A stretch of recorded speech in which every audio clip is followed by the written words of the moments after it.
The new era of strategic brand partnerships. How are brands confronting the digital age, globalization, hyper-localization, not just with the consumer, but when they engage each other? We have three iconic brands here to talk about how they're doing it and how they've successfully made the leap into the digital age. Chris Pantoya, Senior Vice President, Mobile Strategy and Partnerships at the NBA. Dave Madden, Senior Vice President, Global Brand Partnerships at EA. Jack Daley, Head of Digital Strategy at Under Armour. Come on up.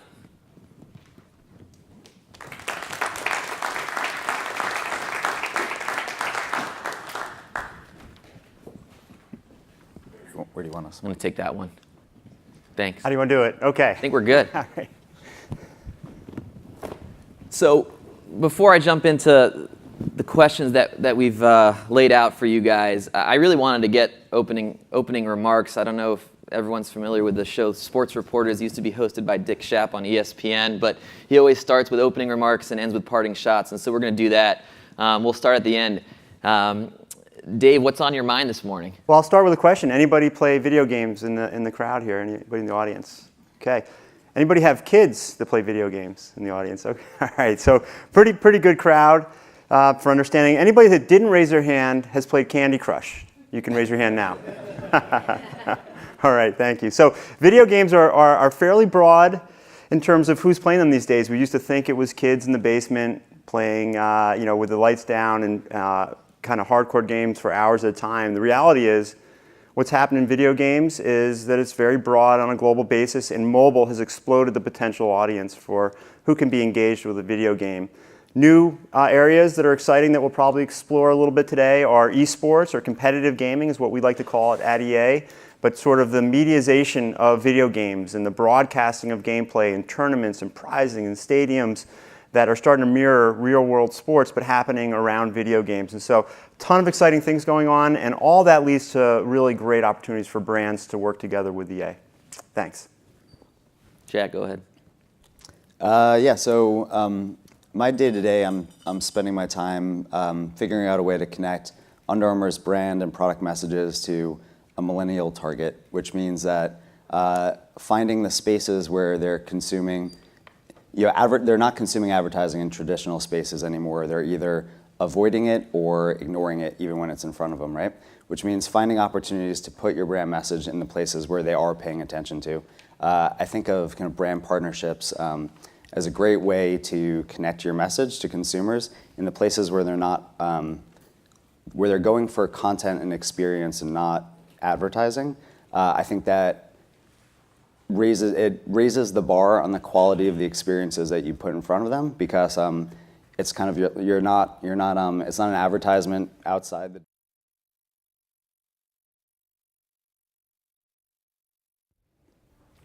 All right, so we are just under 3 weeks away from the tip-off of the 71st NBA season, and so we're excited. We ended with a bang, I would say. All right, so we got some basketball fans in the audience. That's awesome.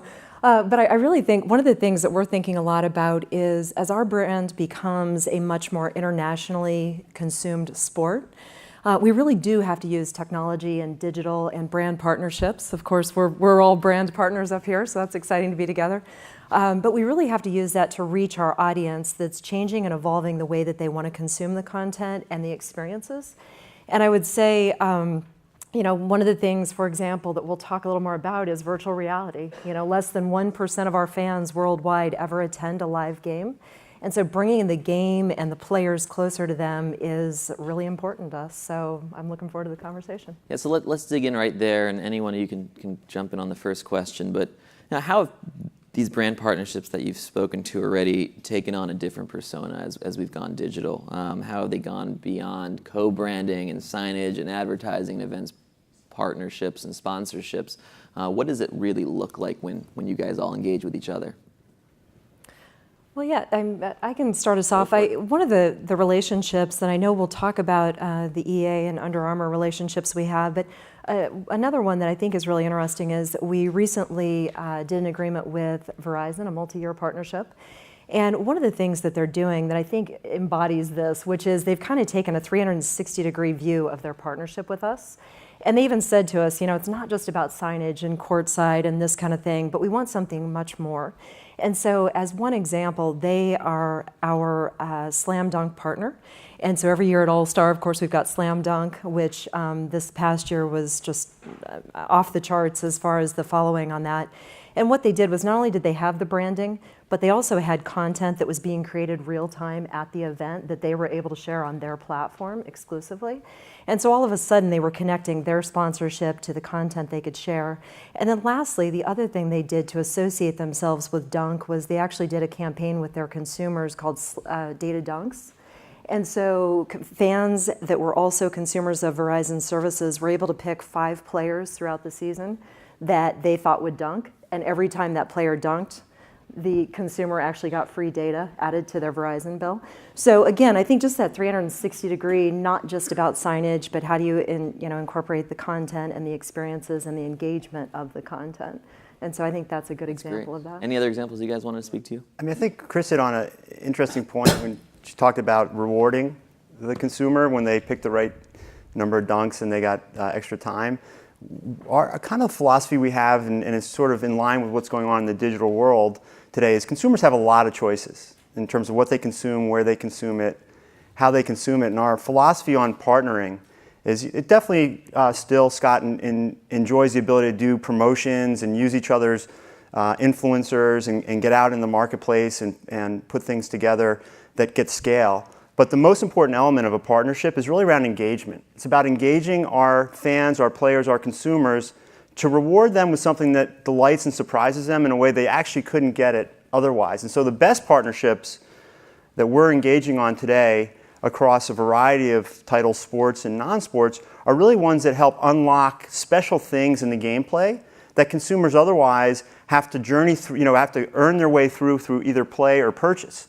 So a good example would be right now with FIFA, which is our global football/soccer game that's played all around the world on HD consoles as well as mobile, is we're partnered with Coca-Cola in a way that rewards consumers when they go into a Walmart, Target, 7-Eleven and engage with the FIFA promotion with Coca-Cola. There's actually under the cap codes and tear-off codes that unlock special players in the game that are rewarded only through the partnership. And so that kind of example drives excitement for our game, but it also drives excitement for our partner. Most importantly, the consumer, the player, is the one that wins in the end. So they're getting something that's really beneficial to them. And that's sort of the metric that we try and use across all of our partnerships. Yeah, so to piggyback off that, it's all, as a brand, it's all about creating value for your consumer. And if you're going to integrate inside, I'll use a video game example. If you're going to integrate inside of a game, don't get in the way of what the consumer is there to do.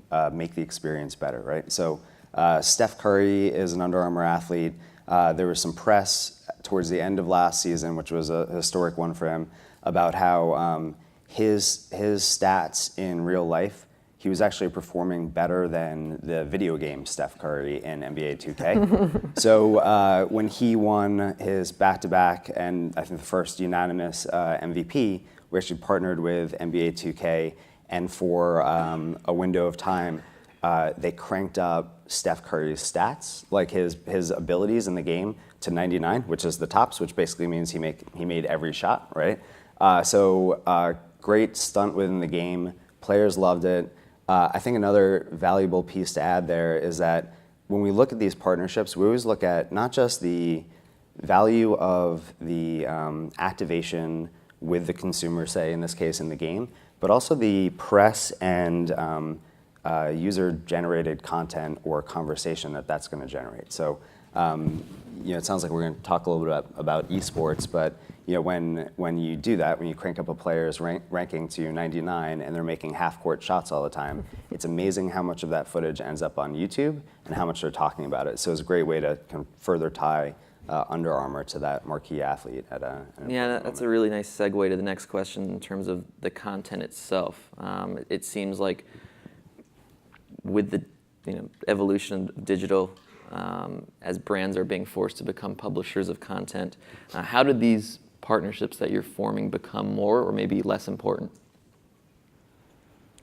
I think so. I would say that you're just we're always chasing attention, right? So if you're placing content in a news feed or Snapchat Discover, wherever all of the places where our target is, call it 12 to 24, all of the places where they're consuming media and content are places where they don't need to pay any attention to you, right? I'm not competing with other apparel brands, right?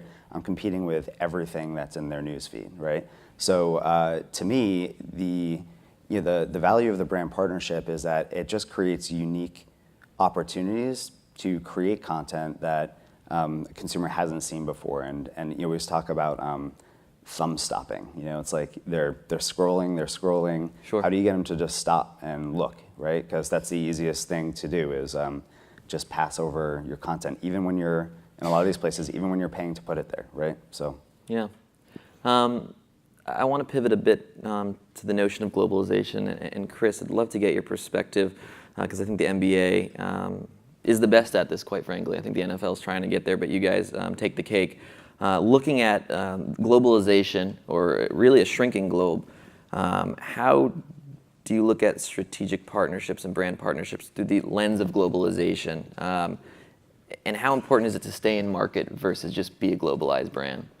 Yeah, I think it's a great question. One of the things, to share a little bit of background on the NBA, we actually have 100 players in the league that are from countries outside of the U.S., which is about a quarter of all of our players.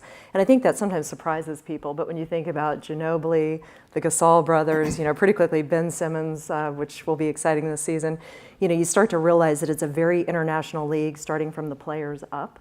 The other thing that we do is we spend a lot of energy in markets with grassroots. And so we do the junior NBA programs because we believe that the more people actually play the game, the more they tend to become lifelong fans. And so that's really important for us to also spread the game and the fitness that comes with it, of course, But all of that said, I think we really try to balance both global partners as well as local partners. And so, the example I would use is when you think about our global partners, very often those are the partners that are helping us amplify all of our digital content and really kind of get the game out there. We broadcast games in 220 markets in 49 languages. And so, we need brand partners to help us do that and distribution partners to help us do that. On the local side, some of what we focus on is really working with our brand partners that are more local in nature to help us localize the stories that we tell, to localize actually live events such as, our 3-on-3 tournaments that we will do in a local country, our elite camps for youth, as well as our junior NBA. And so we try to balance between both global partners and local partners. And I think, again, on the local side, one of the things that's really important is the in-language, the culturally relevant stories. Obviously, when you think about the Gasol brothers resonate big time in Spain, Dirk in Germany. And so we really do try to tailor our stories and so forth with our brand partners to each of the local markets. Do you guys have anything you wanted to add on? I would say that the interesting phenomenon that's going on in gaming is around two components. One is mobile gaming. When a game launches mobilely, it can launch everywhere, essentially everywhere in the world. And when that happens, your audience overnight can be huge. Who's familiar with the Pokemon phenomenon? Probably some players here. I know hopefully no one walked into a wall or anything while they were playing. But people did all around the world, all simultaneously. And all of a sudden that game had 100 million or more installs overnight. And that's an experience that's happening for EA across our titles that we're doing both mobile and console with, which is you can get to a broader audience. The business model is very different. It's free. The game costs nothing to get on your device.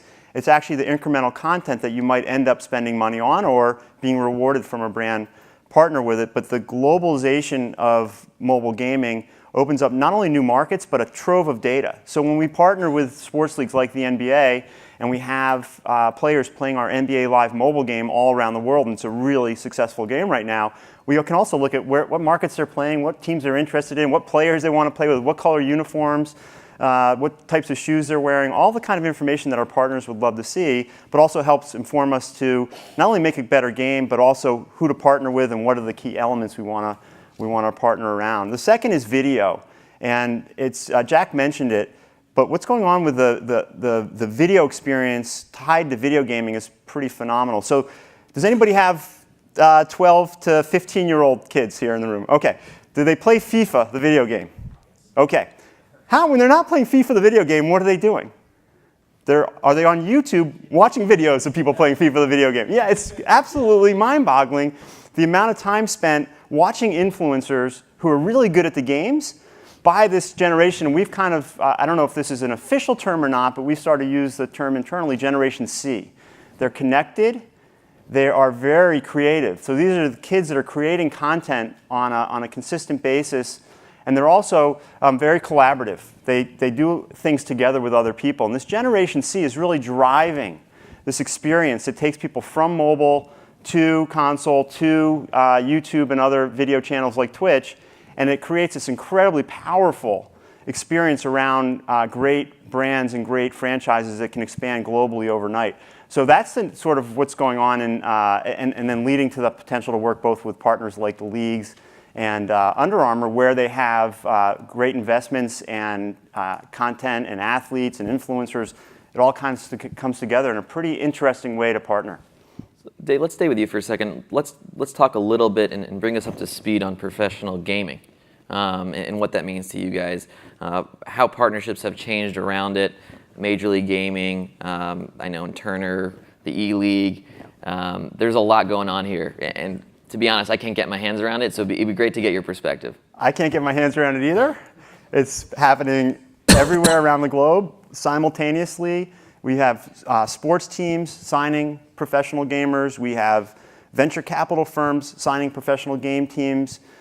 EA ourselves have announced that we've got both FIFA and Madden tournament series set up for this season. We've built the technology into the HD games, the console games that you can play in during the week into a weekend tournament. If you do well in the weekend tournament, you can apply into a regional tournament. If you do well at the regional tournament, you can actually be brought out to an actual physical event that's going to be broadcast both on the internet, on TV, and ultimately there's a lot of prize money involved. So I was at a really exciting event we did with the MLS a couple weeks ago at the All-Star game a month ago in San Jose, where a 14-year-old who came out of his basement was competing against a professional gamer, and he's there, and his mom is going absolutely insane. He made it all the way to the finals.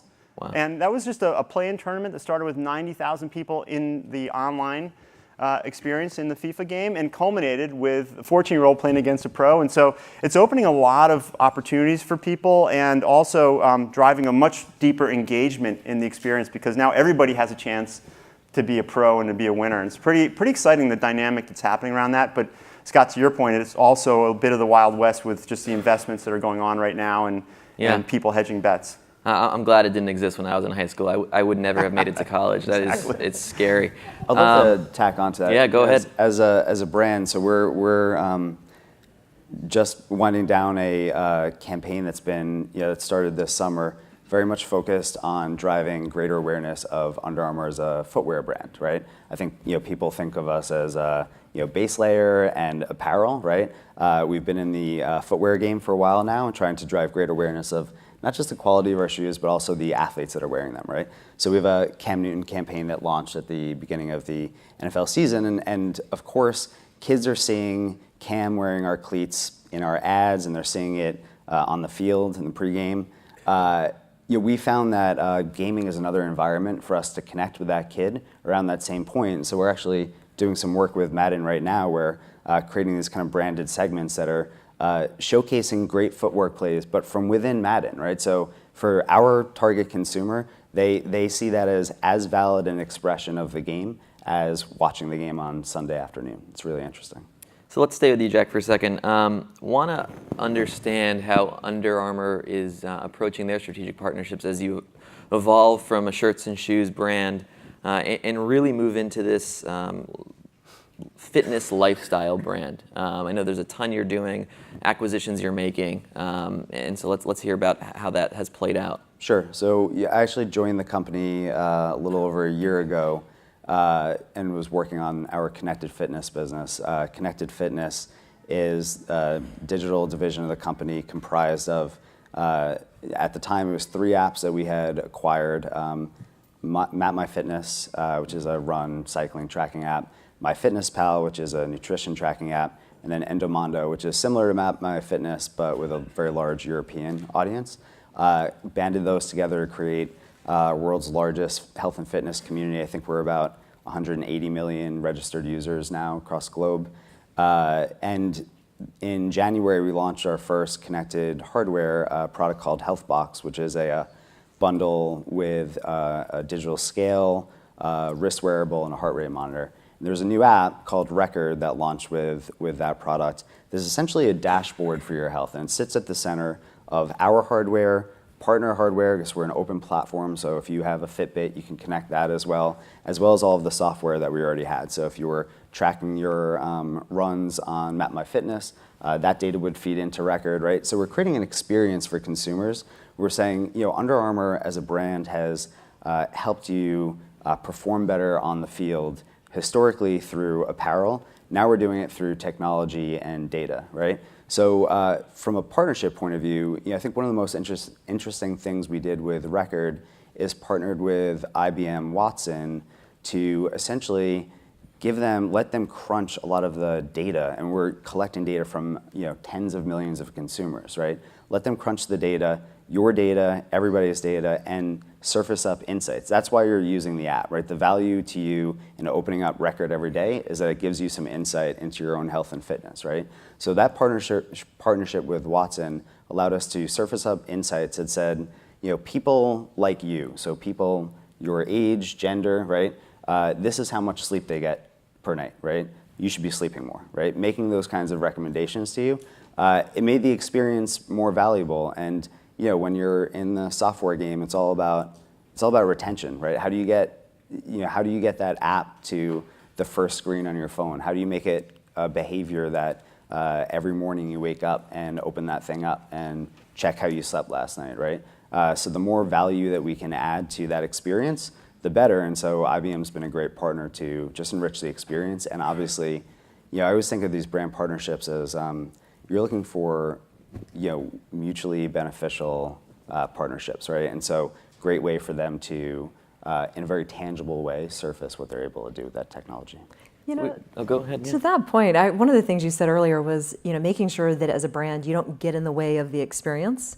And I think Under Armour, actually, together with the NBA, has done that very effectively in the NBA Fit app, where basically for people that are NBA fans and follow the NBA, but are also fitness focused and want to keep track of their fitness levels as well as their activities, the app actually provides content with some of our NBA and WNBA players talking about training tips and so forth. And so, just a little bit different spin for NBA enthusiasts. Right. And, so I think that's a great example of being authentic to what the Under Armour brand is about, talking authentically to NBA fans, and that's a real natural partnership and a real natural outcome of that partnership. So I think that gets back to your, don't get in the way of the experience, Absolutely. Simply enhance it. I think the NBA Fit app is a great example of, Record is its utility for you, and it's taking all that functionality and adding this layer that your fans are obviously going to gravitate to. It makes the experience richer for them.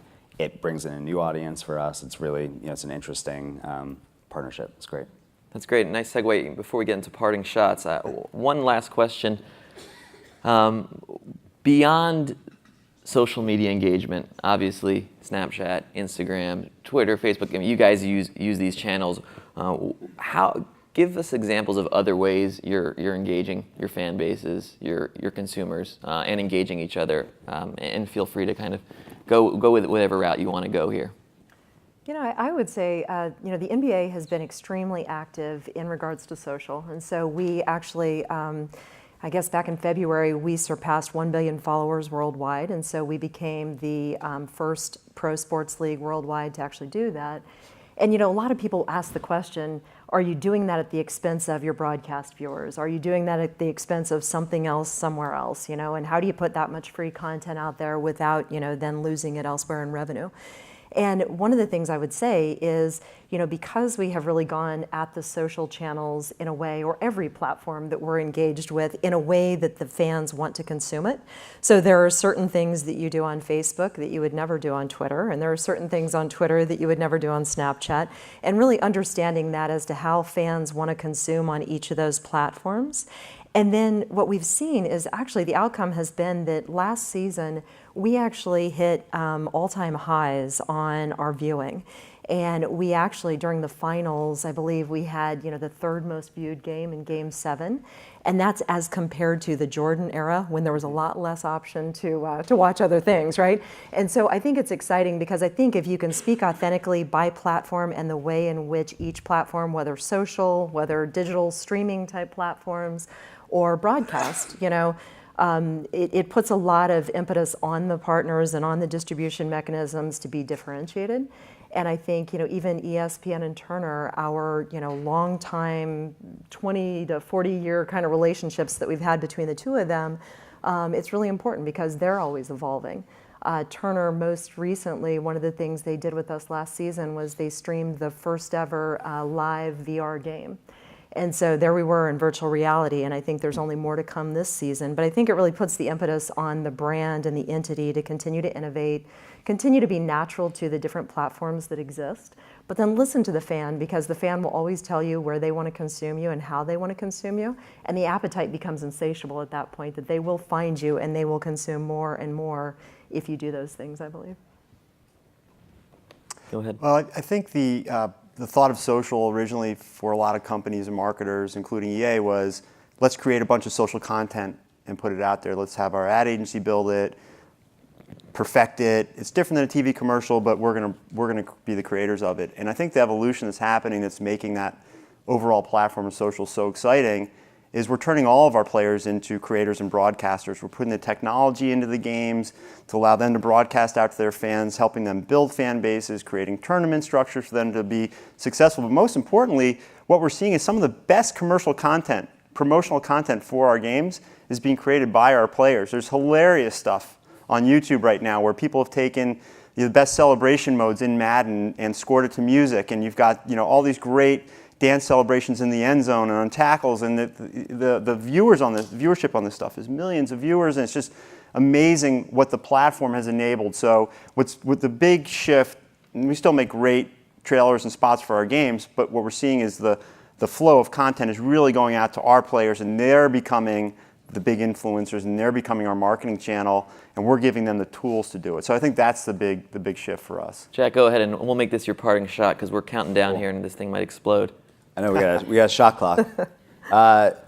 Yeah, so I think you start to talk about influencers. I think for us it's just broadening the definition of what a brand partnership is, what a brand is, right? So I think we just launched UAS, which is our first foray into fashion, right? So it's not on-field performance wear, right?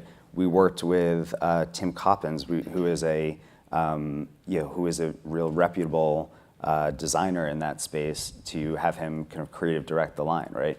That's a brand partnership. We, coming into UAS, that's not a space that we've played in before, right? So we don't have endemic credibility, right? But Tim does, right? So we're kind of drafting off that credibility and giving him an opportunity to do something bigger, right?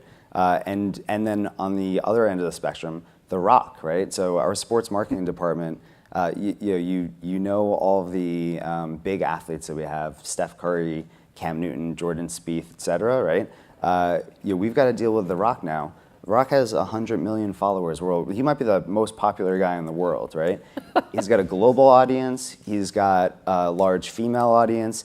He, from a content partnership point of view, gives us a great in with an audience that we're trying to reach. So just even thinking non-traditionally about what a brand is and what that means. Great. So we're going to go one more minute, 30 seconds. What's next? I would just say more and more looking to where the consumer is headed and the things that interest them and how we engage them on those fronts. I think always kind of being one step ahead of it, not being afraid of trying some things and failing, and then very quickly learning and adjusting and trying it again. Dave, last word. Global. Just one word, global. Fantastic. Thanks so much. Really appreciate it. And we'll look forward to hosting you guys again.